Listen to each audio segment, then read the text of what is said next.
Hey everybody, what's up? This is Brian with GamesUnderPressure.com, and today I want to talk about a subject that is very near and dear to my heart, something I'm very passionate about, something I'm very bullish about, and that is virtual reality.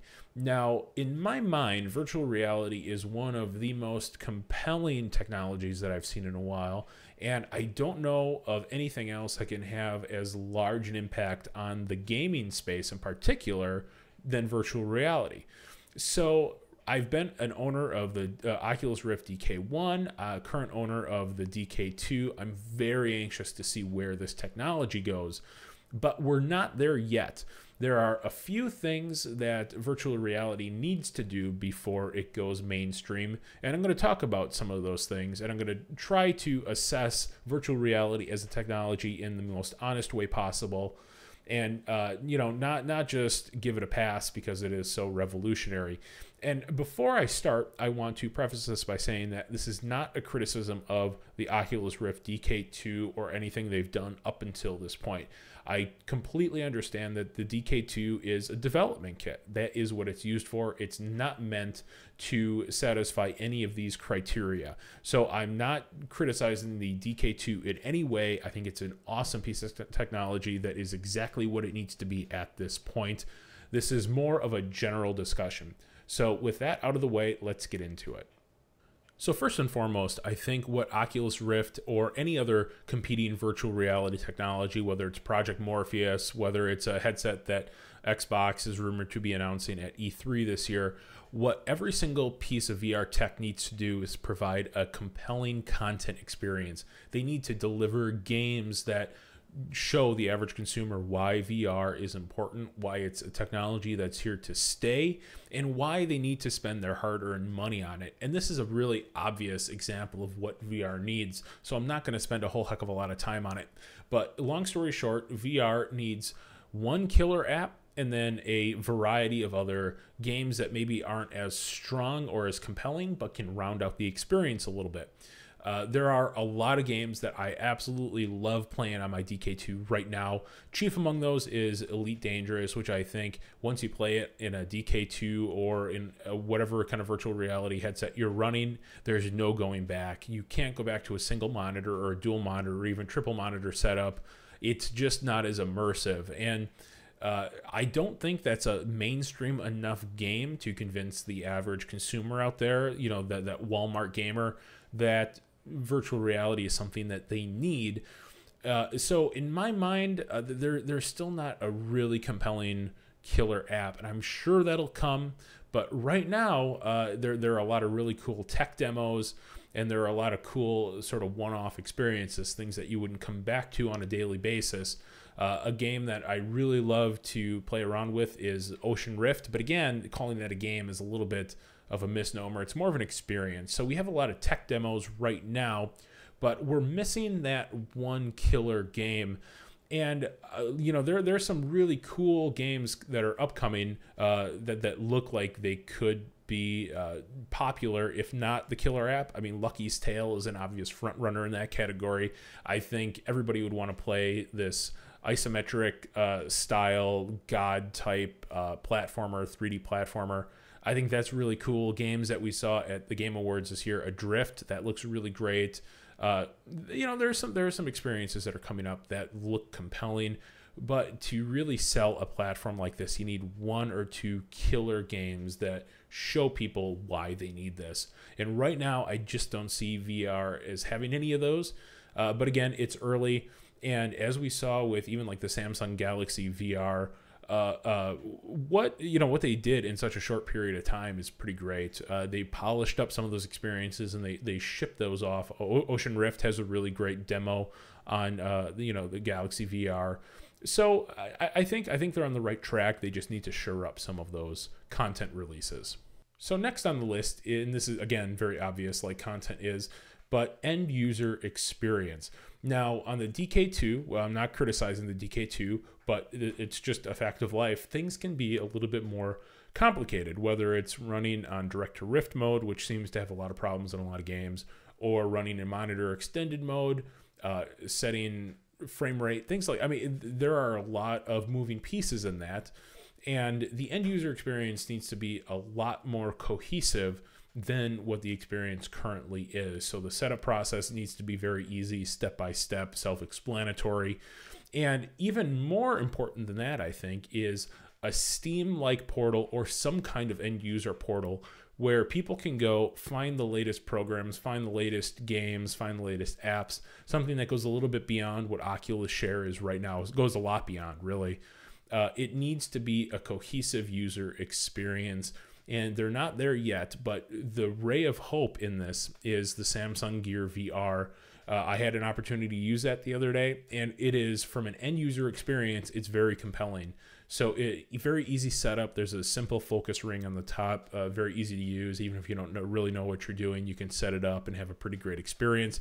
The store is pretty great. The app discovery is pretty great. And the user interface is really great. So, they were able to do that in a fairly short amount of time. And I know they've been working on the consumer version of the Rift for years now, so I'm confident that they'll deliver a system that in the end works really well.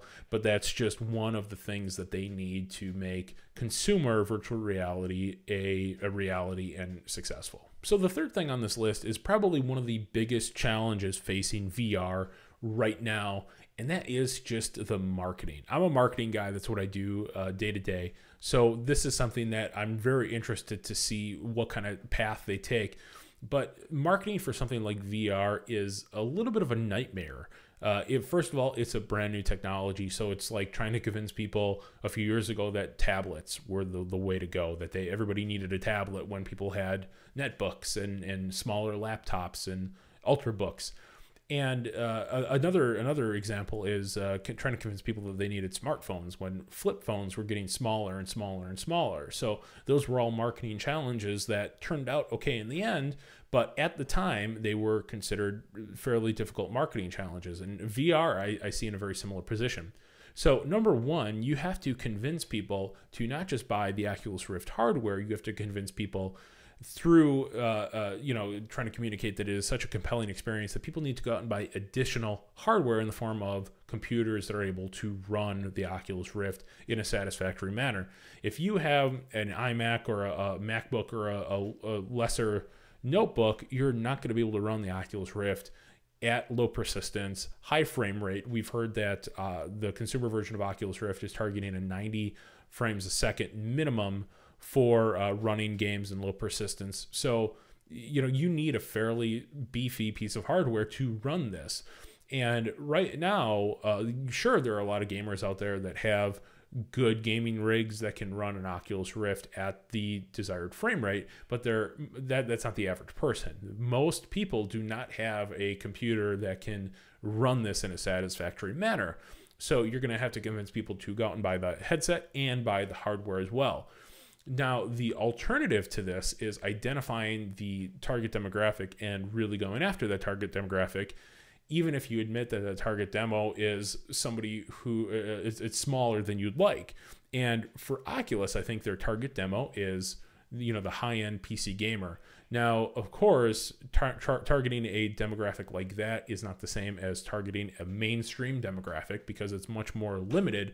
But I have a feeling that what Oculus is going to do is target that niche demo and then use those users basically as marketers themselves. So going out and showing friends, things like that. Because VR, unlike any other technology I've ever seen, can't really be communicated through text, through video. It needs to be experienced. And people that put it on instantly get it. And I have a feeling that many of them would be willing to shell out the money for the hardware. But people who may have just read about it or have seen photos or videos, they can't really grasp what VR is all about, the immersion that it creates. So if Oculus identifies their core demo and they go after that demo, mercilessly, I think they'll have solved a big portion of their marketing challenge. But they have to demonstrate a compelling use case. And this goes with that content argument.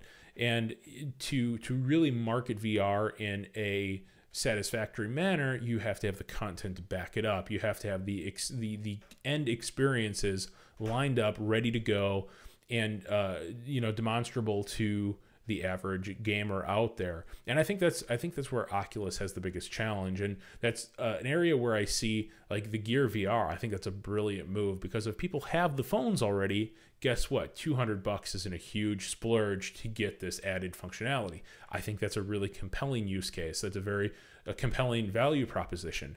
And then you look at something like Sony's Project Morpheus. Again, I think that's much more compelling from an end user standpoint.